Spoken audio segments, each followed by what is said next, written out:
အားလုံးပဲမင်္ဂလာပါတက္ကသိုလ်လိုင်းရမှာကြိုဆိုပါရစေအခုဗီဒီယိုကတော့ adding system နဲ့ attester အကြောင်းရှင်းပြပေးမှာဖြစ်ပါတယ်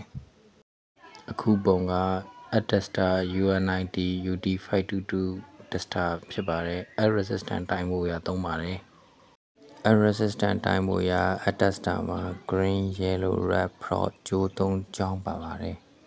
Green, Yellow, Red, Prod ချိုး3ကြောင်းကို forward potential method အရ CPE အဖြစ်တည်ဆောက်ထားပါတယ်။ C ဆိုတာကတော့ current ကိုတိုင်းတာဖို့ရသုံးပြီးတော့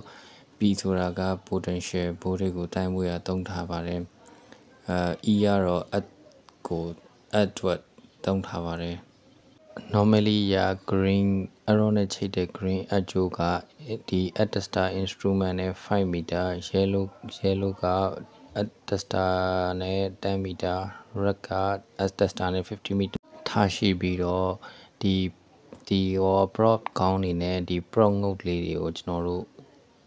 ချိတ်ပြီးတော့တိုင်းတာအသုံးပြုကြပါတယ်error resistant demo ကို less than 40 ohm လိုချင်နေဆိုရင် selector switch ကို40 ohm မှာထားပြီးတော့40 ohm အထက် error resistant demo လိုချင်နေဆိုရင်တော့400 ohm မှာကျွန်တော်တို့ selector switch ကိုကျွန်တော်တို့ထားရှိပေးရပါမယ်ကျွန်တော်တို့ main DB ရော MSB ရလာတဲ့ဒီ incoming conductor ပေါ့ app wire ကိုကျွန်တော်တို့ inspection pin မှာ error နဲ့ connection လုပ်ပေးရပါမယ်ဒီ adding conductor app wire အကိပဲ site ကတော့ဒီ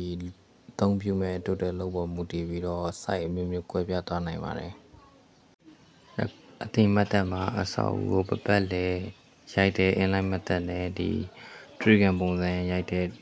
try method မှာဆိုရင် try method ကပို့ပြီးတော့အသိ result ပို့ပြီးကောင်းပါတယ်အသိလုပ်ငန်းမစခင်မှာပထမဆုံးအနေနဲ့ကျွန်တော်တို့ကဒီ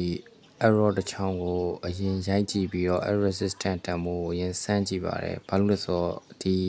ကျွန်တော်တို့လုံးမဲ့ adding system အသုံးချမဲ့မြေအနေထားကိုသိချင်လို့ပါတချို့မြေနေရာတွေကကြောက်ဆောင်နေပါဖြစ်ရင်ကျွန်တော်တို့က excavator တွေ backhoe တွေနဲ့ကျွန်တော်ကမြေတွေတူးထုတ်ရတဲ့အပိုင်းတွေပါရှိပါတယ်ပုံမှန်မြေနေထားဆိုရင်တော့ဘာမှတူးစရာမလိုပဲနဲ့ဒီတိုင်းပဲ normal တိုင်းကျွန်တော်တို့ရိုက်ပြီးတော့အသုံးပြုလို့ရပါတယ်အဲဒါကြောင့်ကျွန်တော်တို့ကပထမဆုံး error ချောင်းရိုက်ပြီးတော့အရင်စမ်းကြည့်ခြင်းဖြစ်ပါတယ်အခုဒီပုံမှာပါတဲ့ IE regulation အရာ cable size ရွေးချယ်ခြင်းကိုရှင်းပြပါမယ် IE regulation အရာ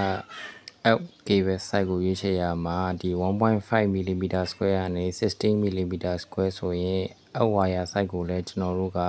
1.5 ကနေ 16 mm square ကိုရွေးချယ်သုံးယူလို့ရပါတယ်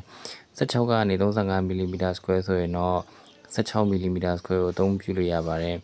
35ကနေ400 mm square ဆိုရင်တော့ဒီ cable ရဲ့ size ကိုကျွန်တော်တို့က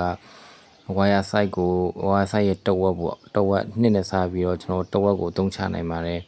ဒီ400 cable size 400ကနေ800 mm square ဆိုရင်တော့ကျွန်တော်တို့ကwire size ကို200 mm square ကိုအသုံးပြုနိုင်ပါတယ်